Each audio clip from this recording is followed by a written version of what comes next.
Hello, all my Be in Demand listeners.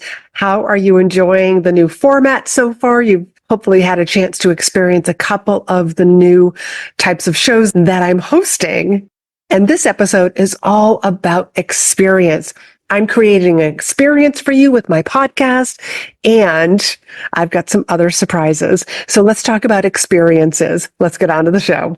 So the idea of this episode came to me a couple of weeks ago. As some of you may know, if you're following me on Instagram, I am headed to Spain and I'm going to be walking a portion of the Camino. I'm walking the Camino for about a week. So there's some things that I need to go and get. I need to make sure that I have. So off to the outlets, I went shopping, and I chose the outlets because there were two items that were on my list: sneakers and sunglasses. And I knew that if I went there, I could get everything at once. So the first thing I did was go into the sneaker store. And I have to say, I've been into the sneaker store numerous times. And I always walk out with at least two pairs of sneakers. I just figure, hey, while I'm here, I'll get these. And they're always exceptional. Their staff knows their product. That helps me make sure that I'm in the right sneaker. And this particular time, I explained to him what I was going to be doing in Spain. He knew exactly what I was going to be doing, so he gave me a couple of sneaker choices, and that worked out really well. So it was a wonderful experience to know that I walked in there with something on my list, and I walked out with them, check, and I feel so good about my purchase. From there, I went to the sunglass store. Now, I don't normally go to the sunglass store, especially in the outlets. I just always feel like, they've got it's not going to have the kind of stuff that I want. But this was the Sunglass Hut, and it was actually a big store. Walked in, I was greeted by, he must have been the store manager. Again, somebody who knows their product. I asked a couple of questions. He asked me what I was looking for and guided me in the right direction. Both stores were wall-to-wall people, but because of the way that the salespeople made me feel, I felt like I was the only one there. It was an experience to go shopping. It was an experience to spend money in these stores. And this really reminded me of speaking, about how we as speakers are creating experiences not just for our audience, because most people think, audiences, what's the experience that I'm going to create for the audience? But it's also, what's the experience you're going to create for the meeting planner, the conference organizer, or whoever is booking you? Because you might be coming to speak in somebody's Facebook group or their private mastermind or their membership. What kind of experience are you creating for that person? But this is all part of your reputation. Your reputation as a speaker is the experience that you create for the audience and the experience that you create for the meeting planner. Because remember, audiences, they talk amongst themselves. They talk with their friends. I saw this great speaker. I saw this terrible speaker. Meeting planners do the same thing. So your reputation and how you make people feel, going back to the experience, is what is going to actually help you get booked also. So one of the things that I want you to start thinking about, which is the whole reason for this particular episode, is what kind of experience do you want to create? When people reach out to you, how long does it take for you to respond back to them? Do you send your booking link? Do you send them to a web page? Do you have them fill out a form? Whatever it is, what's the sort of experience? Because the first person that's going to have an experience with you is the meeting planner, the conference organizer. The audience is last.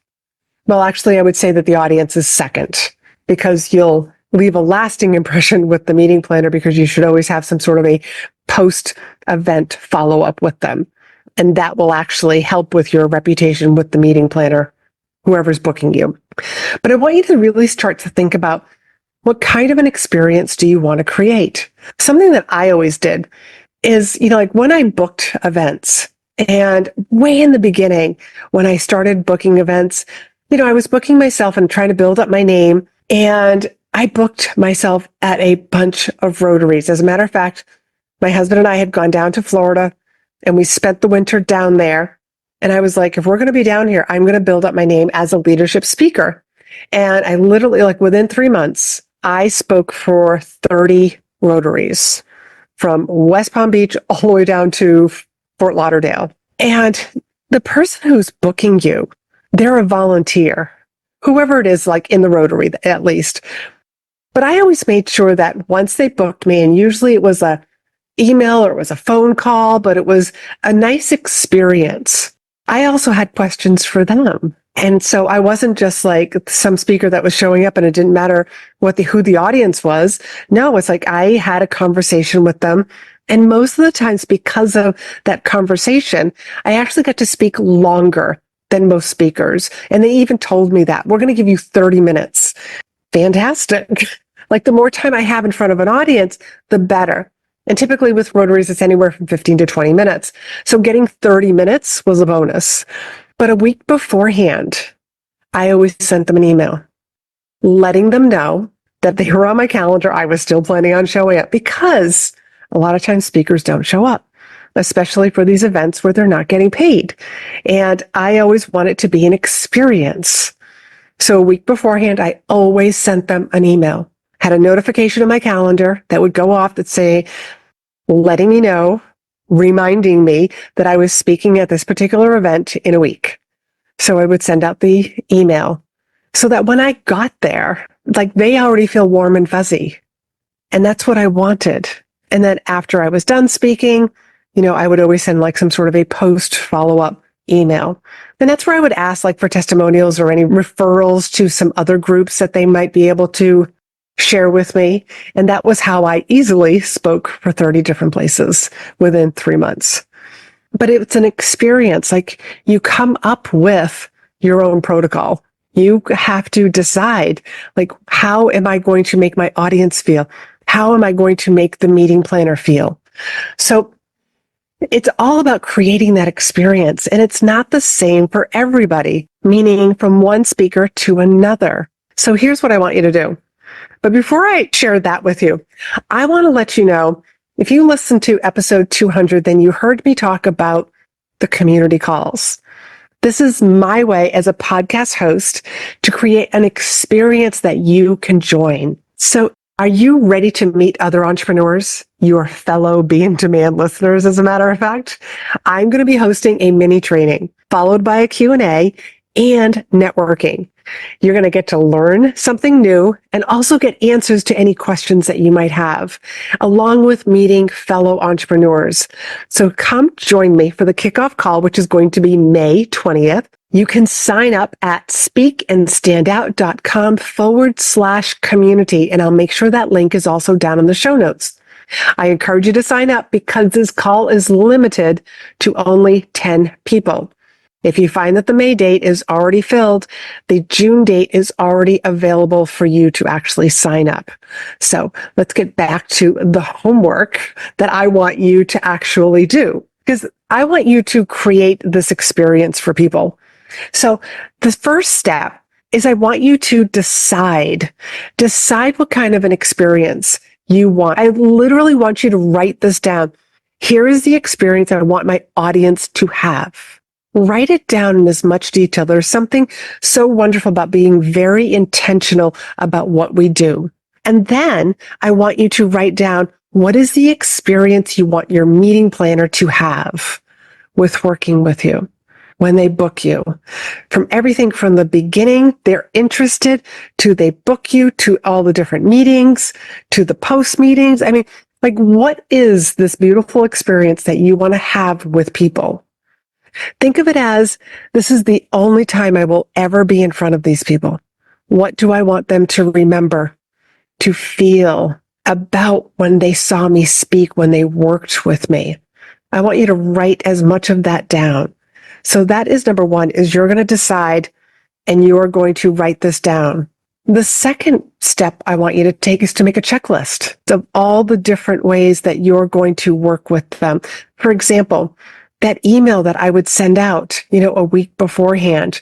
What are the different emails that you're sending out to people? What's the different information that you're sending people? Are you sending the information when you say you're going to send the information? Make it super easy on yourself.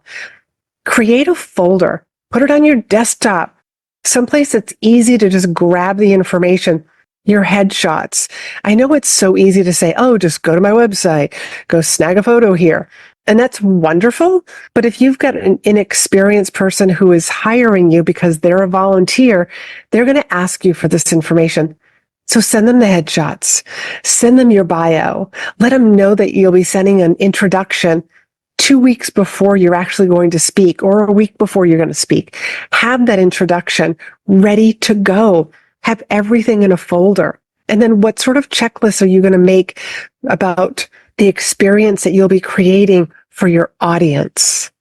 Maybe you want to make them laugh. So humor is going to be very important to you. Maybe you speak to a very scientific audience, so you want to make sure that you don't overwhelm them with your slides, but you give them really good data. I just want you to decide on what that is, what that experience is going to be. And then number 3 is every time you do speak, I want you just to review your checklist.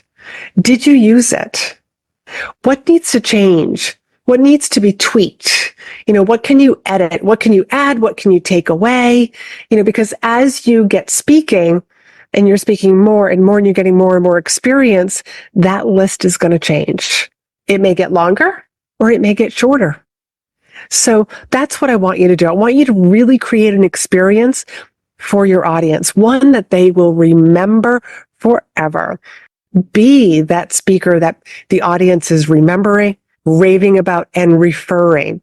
And the same thing with your meeting planners, your conference organizer, whoever books you. Make it an experience that they remember you, that they rave about you, and that they refer you to their other fellow meeting planners or somebody in another association, because people talk, and I want you to have that stellar reputation. So until next time, I hope that you will be in demand, and don't forget to go sign up for that community call. That is speakandstandout.com/community. And depending on when you're listening to this, there will be dates that will be added each month. So feel free, if something is filled, know that, again, there's only 10 people allowed, but look at the following month. At least 2 months is going to be available too. So until next time, be in demand.